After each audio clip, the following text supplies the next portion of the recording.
Hi, this is Mark Kermode. Thanks for downloading this Kermode on Film podcast. Or if you're watching on YouTube, thanks for watching. Hello. Joined, as usual, by Jack Howard. Jack, what's the subject on the table today? We're going to be discussing the idea of, do you change or does the film change? Now, spoilers, the film doesn't change. Well, unless somebody goes back and fiddles with it. let's Usually, assume, for the purposes of this argument, the film doesn't change. So we're going to be talking about how your opinion can shift over time and why it does. And Mark and I will be discussing our own experiences with that concept. Very good. So I recently rewatched Hereditary. Her head hit a tree. Her head hit a tree. Yes. Do you think that was intentional? No, I know it wasn't, because I told Ariasta that joke and he hadn't heard it. And he hadn't heard it? And he had the good grace to laugh, because I said, you do know the pun about Hereditary? And he went, no. And I went, her head hit a tree. And he went, oh, yeah. And he sort of laughed. It's a post, so it doesn't quite work. Yeah. Well, a post is made of wood, and wood is a tree. Yeah, I suppose if you kind of unpack it enough. Yeah, okay, you can tear it. I still think it's. I think it's joke. a great joke, but it was also very good to be able to actually say it to Ariasta. And for him to have not heard it, that's amazing. I know. Anyway, so you recently watched Hereditary. Yeah, I rewatched it because on a previous version of this podcast we've discussed it, and I remember the first time I watched Hereditary, her head hit a tree, and I had my jacket up to my eyes because I was so uncomfortable. I thought it did such a great job at going, oh, we're doing a horror film, but it's just horrible things happening to this family. Okay. And then halfway through it went, ghosts. And I could just feel the jacket getting lower and lower and lower. Well, that was my experience of it, that I thought at the beginning, because I'd heard a lot of things about it, I thought at the beginning, oh, this is good, it's creepy, it's got good atmosphere, and then halfway through it was like the doormat, and it's like, what? Yeah. Sorry, and then it seemed to turn into a different film. Now knowing what I know about what Ariasta did subsequently, there is part of me that, I remember really, really clearly that one of the things that slightly got my goat about Hereditary was I had been told by so many people. It was hyped up, wasn't it? It was the new Exorcist. Yeah. Literally people saying, not since the Exorcist. Never use that phrase with me. It's never going to end well. But I did, I thought it had something for the first half and then nothing for the second half, and increasingly so. So you're now going to tell me that you went back and revisited it, and... Look, what's happened is that subsequently, in the last few years, we've had Long Legs, and this year we've had Weapons. Yes, which I loved. Both of which I loved, and similarly to Hereditary, start out thinking like, oh, we're in this kind of genre. It's this kind of grounded horror or something. And then over the course of the story, it goes, like in the case of Long Legs, it's the devil! and I went, okay. Or Nick Cage. Yeah. But it's actually a devil. And I just went with it. And I was like, why am I more open to these films going to these like weirder, more supernatural places where it goes, yeah, it really is the devil? And I wasn't as open to it with Hereditary. And so I was like, I need to revisit it now that clearly some tastes have changed. And I had a fantastic time, and I think... All the way through. And I think actually it seeded that stuff much better than I actually experienced on the first time that I watched it, like all the stuff to do with the demon and the cult and all that sort of stuff. And in addition to that, what I feel, which is obviously the topic of this this podcast, is the film doesn't change, you do. At the time that came out, which I think was around 2018, I had only just kind of started my therapy journey. And so when the film was going... Please never use that phrase again. No, this is a wellness podcast now. Oh, is it? Okay. When I'd started all of that and unpacking all the stuff that's in my head, when I saw the film was representing mental illness in a horror genre, I was like, oh my God, this is getting to a very like raw, emotional, very like realistic place, but using horror to depict it. And I thought that was heightening it. When really, I feel like upon rewatch, it's kind of looking at mental illness and going, this is our way of like categorizing these things. Like in it, Toni Collette's character says that her mother, by the end of it, had dementia. Her father starved himself to death because he was so depressed. Her brother had schizophrenia. So we have all these labels that try and kind of sum up what mental illness is. But the film is going, but what if you're actually just cursed? What if you are actually just cursed though, and you're trying to define it with mental illness, but actually, what if you just were?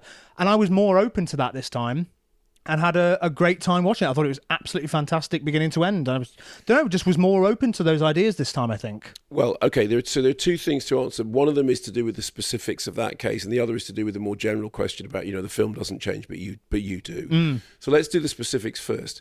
My suspicion is that if I went back and saw Hereditary again, I suspect that I would still have the same reservations I did before. I mean, his Ari Aster's short films that he made before Hereditary are really jaw-dropping. I mean, they are really quite something. His first one, which he made when he was at the AFI, which I think is it called There's Something Strange About the Johnsons, or The Strange Thing About the Johnsons? Yeah, it's got an elusive... It's definitely got like a... But I guarantee you wouldn't have thought what the strange thing was about the Johnsons. It's a fairly shocking... You can clearly tell he's always been interested in dark material. Yes, and seeing how far he can push something. Yeah, and I think that with that short film specifically, you can tell he likes the melodramatic sort of way of kind of like portraying family, and he likes all those kind of heightened... And he likes that idea of the family as kind of the bedrock of horror, which of course is then revisited in the Munchausen one, in which, the mother is essentially... Yeah, so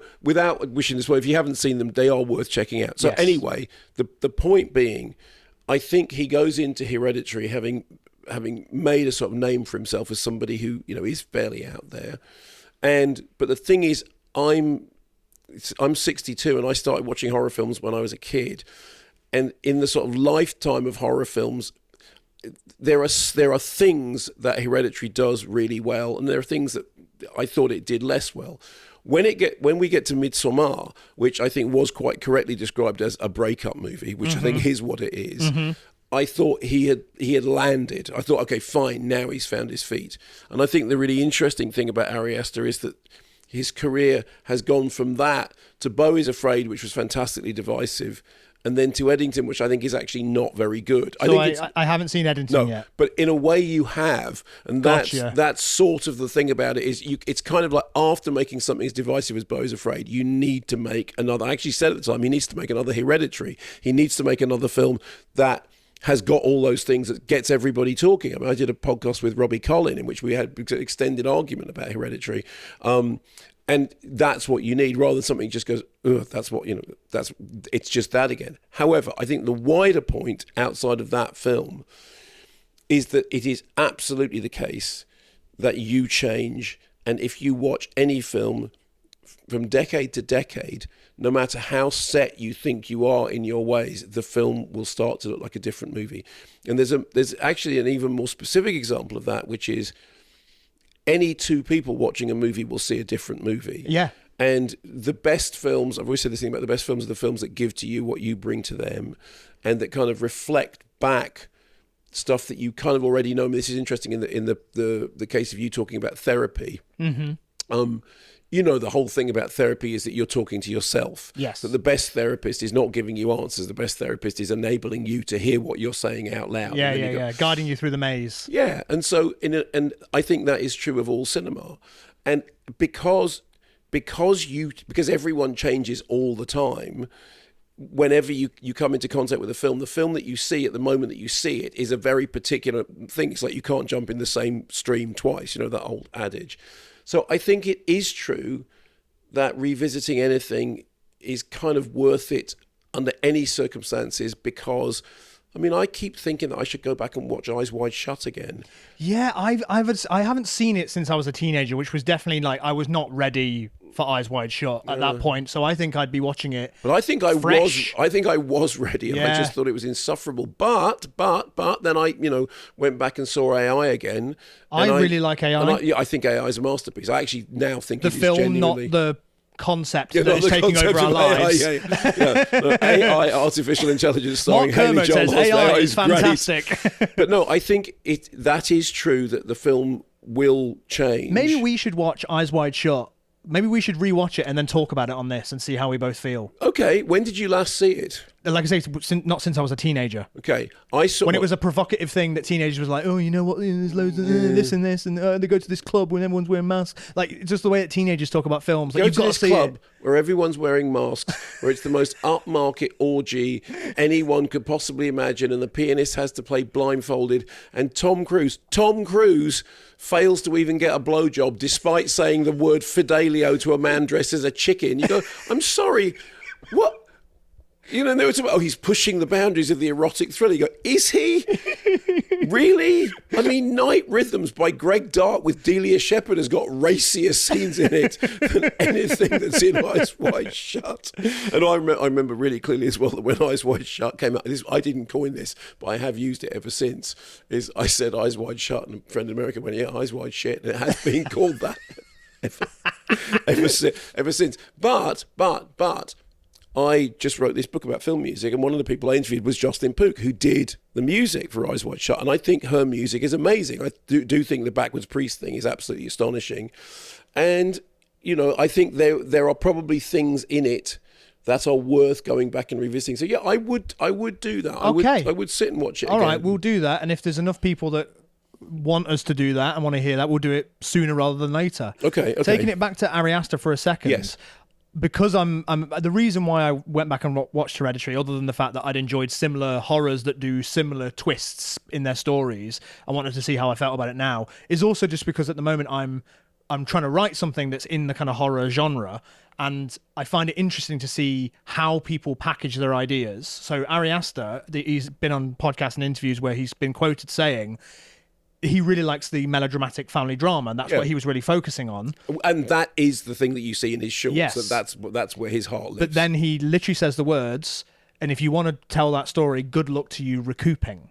So putting it within the horror, you're more kind of accessible, you're kind of more accepting of the fact that this is happening in this genre because it's made to kind of upset you and scare you and all those things.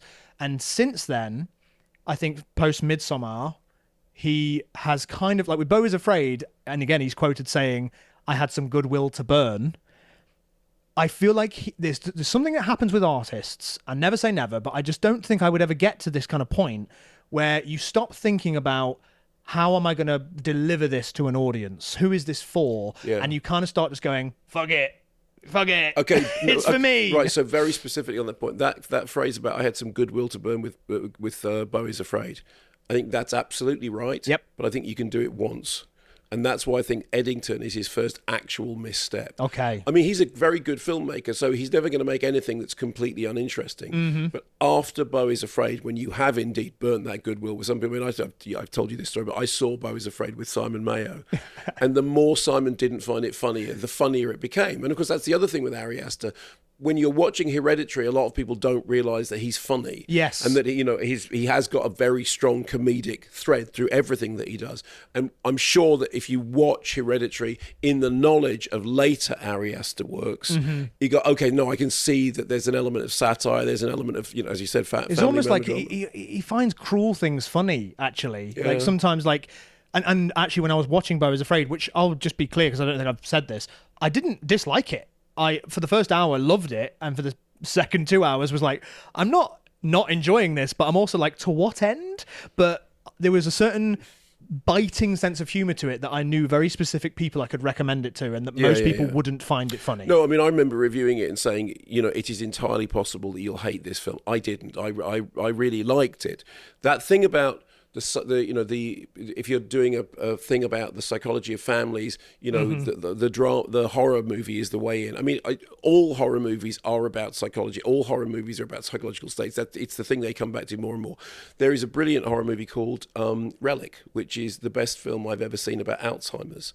And I mean, it's heartbreaking. It's absolutely heartbreaking. And it is a film about Alzheimer's, although it isn't a film, but it is. That is absolutely what it's about. And if you look at something like Pan's Labyrinth, the interesting thing about Pan's Labyrinth is that the way people tend to interpret that is they go, well, there's the reality and then there's the dream world. And it's like things can only be rectified in the dream world. But of course, as far as Guillermo's concerned, the dream world is as real as the reality. He always had this thing that, when he was a kid, he really believed that there were monsters under the bed.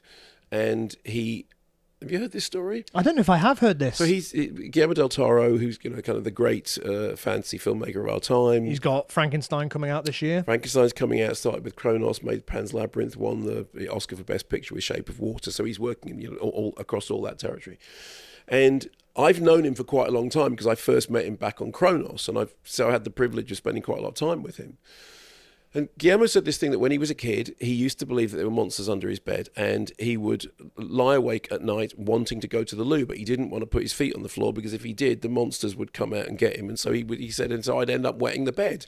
And he said, after a certain amount of time as a kid, I thought, I've had enough of this. And I said, what'd you do? He said, I befriended the monsters. And it was this lovely phrase. He didn't say, I told myself the monsters didn't exist. What he said was, I made friends with them. I made friends with them and I got them to let me go to the bathroom. You talk about a psychological phrase. That I is know. a psychological I phrase. know, and it's so lovely. And it's interesting when you look at Guillermo's movies. I mean, they do quite often very specifically address matters of psychology and therapy and that kind of thing, and sometimes in a very twisted way in the case of some of his films. But I love that idea that he still, as a grown-up, feels exactly the same way. And I know how that feels because I always thought that as a kid, horror films spoke to me because I was unhappy and messed up, and horror films were like, that's my language. And it's interesting that you said that the thing that changed for you with Hereditary was you were at the beginning of therapy when you did Hereditary, and then when you went back to see it again, you're at the end. I'm not saying something as crass as therapy will make you understand Hereditary, but what I am saying is that all horror films are plugging into the psyche. Yep. All horror films are plugging into psychological states because the horror films that work because they are a fantastical expression of something that you know. Even The Exorcist. I mean, it's funny you say the thing about the thing about the evil. Oh, what if somebody is actually the devil? Yeah. So in the case of The Exorcist, she goes to all these doctors, and all the doctors try and they do cardiograms, all the rest of it. They take pictures of her brain, and everyone in the audience is going, we know it's not It's that. the devil. It's the devil. The film's literally called The Exorcist. But even in a film like that, in which Blatty and Freak, they're absolutely called Blatty more so, it is the devil. She's not psychologically disturbed. It's not a result of her parents' breakup. It's not that she's going through, that's what it is. What I find interesting about But you can still read it psychologically. You can. And what I also really like about it is that what I think I've learned in my therapy journey is that we are trying so hard to understand our perception of things and our experience of things, and we have labels for things to try and understand them. But that's then if a human being was presented with something that didn't fit that, then what do you do? And I think that's what's interesting about Hereditary and something like The Exorcist and Weapons and what. Then what? When you can't categorize it anymore. And there's a fascinating thing with Exorcist. I will get off the subject of Exorcist in a minute. There's a fascinating thing with it. It comes out in 1973. It comes out at pretty much exactly the moment. So America is obsessed with Watergate's happened, Nixon's happened. Everything is bad. But it is a story about a single mother who has a young daughter who is all sweetness and light. Is basically Tammy, and then something starts happening. The daughter starts making weird banging noises in her bedroom. Her hair goes all mad. She starts to smell. She starts to curse. And you're going, it's adolescence. It's adolescence, and also it comes right in the middle of a wave of films that are kind of weirdly similar. Even the thing about talking a foreign language. There's a book that came out late 60s, early 70s. It was kind of like a textbook. It was called "They Don't Speak Our Language," and it was a guide for parents to understand what their children were saying. So even that thing about Reagan speaking in tongues, which is kind of sign of demonic possession, even that you can, if you want to, read. Maybe these things are meaningful because they are all rooted in something we can all relate to.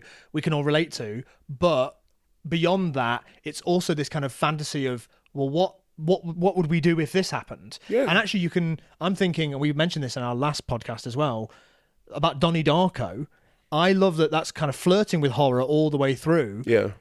And the question of that one is, what if the chosen one, the person who was sent to save the world, was this kind of weird teenager who had like dark thoughts and had been kicked out of schools. But don't you think Donnie Darko is better in the first version, in which it's not all explained? Because in the director's cut version, the director's cut ruins when they it. start explaining everything, it's like stop. You know, as long as I'm able to fill in the blanks, fine. But you are literally spoiling the. It's such a weird one, actually, that the director's cut is. I don't tend to think this, but this time the director's cut is absolutely worse. Even to the point where he's putting the songs in the wrong place. Like things like that immediately like throw me off when I accidentally put the director's cut on. I'm like, oh no, this is not the one that I want to watch. But yeah, you're right. As soon as it starts going all the abstract stuff and all the stuff you can kind of fill in and feel your way through, that's when it starts losing meaning. But I mean, I get that some people read Donnie Darko as, no, it's not really happening. He can't really time travel. He is just he's unwell. I love reading it as the pitch being, what if the teenage boy who has mentally ill kind of issues is the person chosen to save the world? I had a conversation with Mary Harron recently, because I was doing a program for Screenshot about yuppies on screen, and I really like American Psycho. I think American Psycho is great, and it works because it's a comedy, and it works really well as a comedy. But you know that one of the readings of American Psycho is it's all in his head. Yeah, right. And I asked Mary Harron about this. She said, "Well, I don't like the reading that none of it happened." She said, of course, the way the story is constructed and the way in which the film is constructed, maybe some of it didn't happen. Mm-hmm. She said, but I don't like the idea that none of it happened. Now, it was interesting because I always thought the film was kind of being very deliberately ambiguous about any of it. I mean, right down to nobody recognizes him wherever he goes. He's like, and he himself tells you, I don't exist. Mm-hmm. But I thought it was interesting that for her, some of it happens. Some of it has to happen, and she actively doesn't like the idea that none of it happened. And I thought that was kind of fascinating. But then again, what the director or the filmmaker wants isn't actually... It's not really important. Trust the tale, not the teller. I completely subscribe to the idea of the film isn't finished until the audience has watched it. Yes, and then the film isn't finished until the audience watches it the next time. And this is the thing that this gets us back to the point you were making originally. Every time you see it, you see something different. Every time you see it, you see because the watching of the film is the meeting of you and the movie. Mm-hmm. And I mean, even right down to, are you in a room in which other people are enjoying it? Are you in a room on your own? Is it, did you go in with a bad headspace? All those things are important. But I think the thing about changing with time, and actually the genre in which this is more true than even more so than horror. Because I can now look at some horror films that they're not very good, but they scared me when I was a kid. And so I still have the residual scare factor. The thing that really changes is comedy. It's not that comedy ages, it's that you age. Mm-hmm. And I mean, there are things that I watch now that I've literally had this experience of going to you're going to love this. It's really fun. It's so great, great. You sit down and then you're waiting for it to start and it going, this isn't funny. Uh-huh. And I'll tell you the worst example I had of that recently. Linda and I, we had some time free, and we just let's watch something. What's on, mm-hmm. right? And he did that thing about going to Netflix. The Producers, all right. And they said, okay, but not the rubbish musical. The Producers, the original, right? The Producers, the Mel Brooks, The Producers. Half an hour in, nothing, tumbleweeds, and it was like, what happened? The last time I watched this, it was really funny. What happened? And maybe it was. I don't know. It was like it wasn't funny. Yeah, you can't really describe what it is sometimes. I had it not too long ago when I was like, same thing of like, we fancy a like easy, funny watch. Yeah. And we're like, oh, Dodgeball's funny. Dodgeball is funny though, isn't it? Dodgeball's still got some funny stuff in it, but it's one of those comedies that's from that certain era where certain things being said was just a joke. Okay. Like certain words being used. And, you mean so you mean it's aged inappropriately? Yeah. Like, okay. And maybe that's a different thing, but like I was watching it and being like, oh yeah, like it's not as laugh a minute as it was. Okay. It's a different experience now, but maybe you're talking about a different... Yeah, well, I mean, obviously there is the thing that there are jokes that you thought were funny at the time, and then you look at it now and you go, oh. Yeah. That's one thing. But the thing with The Producers, it was just like, they were just screaming the whole time. It was like the whole register of it was screaming, and scenes would just play out in one long master shot. And it was going, I was literally thinking, this was funny the last time I watched it, and now it's like paint drying. And now I have to confess, we only got half an hour. I can imagine you were like, bailed out. Yeah, fair enough. And that's different to, oh no, then they're making jokes about something I wouldn't make a joke about nowadays. Because it's entirely possible to watch something and just be kind of appalled that you laughed at that, the first time round. But no, I was amazed that I laughed at this. I love Mel Brooks. Yeah. And I was, the musical version is so awful because it does such an injustice to the original. You look at the original going, I don't know, maybe we should watch the musical again. Maybe it is funny. Have you got any other, before we bring this to a close, have you got any other films that come to mind where you're like, when I rewatch that, it was like night and day in terms of how I felt about it? Well, I mean, I've said a million times that AI is the strongest. When the first time I saw it, I thought it was just sentimental. The last time I watched it was on a plane, and as we all know, planes... good. They literally heighten... I don't know what it is. I think it's something to do with the altitude. It makes you more susceptible to tears. And I was in floods watching AI on that tiny little screen on the back of the chairs. I thought you were going to say, but yes, it does. It makes everything... It amps everything up. Yeah, it makes you more emotional. But I didn't watch it under those circumstances. I watched it again because Linda had written a book about Spielberg, and she said, "Oh, you need to watch AI again." I said, "I don't need to watch AI again. I've seen it. I don't like it." She went, "Yeah, but people really like it." And I said, "Well, I don't like it." She said, "No, people I respect really like it."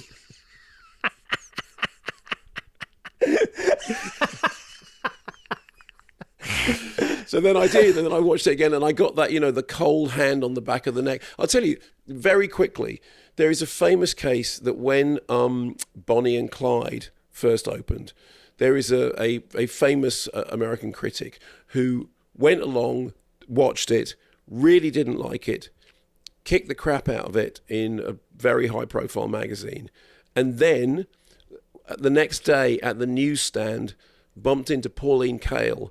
And Pauline Kael said to him, "Wow, you really missed it." And he said, and he thought, "Oh my God." And then he went home and he said to his wife, "We need to go and see Bonnie and Clyde." She said, "Well, you've already seen it and reviewed it." He said, "Yeah, I know, but we need to see it again." And he went and saw it, and he said it was like watching a different film. So wow. It was like 3. And he then went into the offices of the very high-profile publication on the Monday and demanded that they allowed him to publish a retraction. Wow. And within the space of a week, he went from, this is just nothing, to, I was completely wrong. I know. That's unbelievable. And that's the fastest turnaround ever. But check it out. It's a real thing. And you always wonder, how much was it just that Pauline Kael was so scary? When Pauline Kael tells you missed something, you think. But we've all done it. We've all done that thing about you watch. I mean, my big one is I reviewed The Greatest Showman, and I remember very clearly I said the biggest problem with The Greatest Showman is it doesn't have a single hummable or memorable tune in it. Yeah. Biggest selling soundtrack album of all time. Well, I hope you've enjoyed this Kermode on Film podcast. Jack, did we reach a conclusion therefore about it's not the film, it's you? I think we always knew it was us and not the films. Because I say this as a joke quite a lot, because I'm literally twice as old as you. If you think this now, wait till you get to your 60s and you start thinking, no, I really have changed enormously. And one of the ways in which I have changed is that the films that I liked, maybe I don't. The films that I didn't like, maybe I do. The only thing I'll tell you is this: I loved The Exorcist when I was really young. That's not going away. Well, thank you very much for listening. If you'd like more Mark Kermode discussions, you can go to... Well done. Kermode and Mayo's Take, which is available wherever you get your podcasts. We'll see you soon. Nicely saved. No worries at all. I'm always here to catch you, mate. We'll see you very, very soon, or you can hear us very, very soon, however you like to enjoy your podcasts. Keep watching the skies. Keep watching. You could just do me. The next podcast, you do me and I'll do you. Well, let's not say it like that. No, I'll fix it in post. Don't know if I can... Never mind.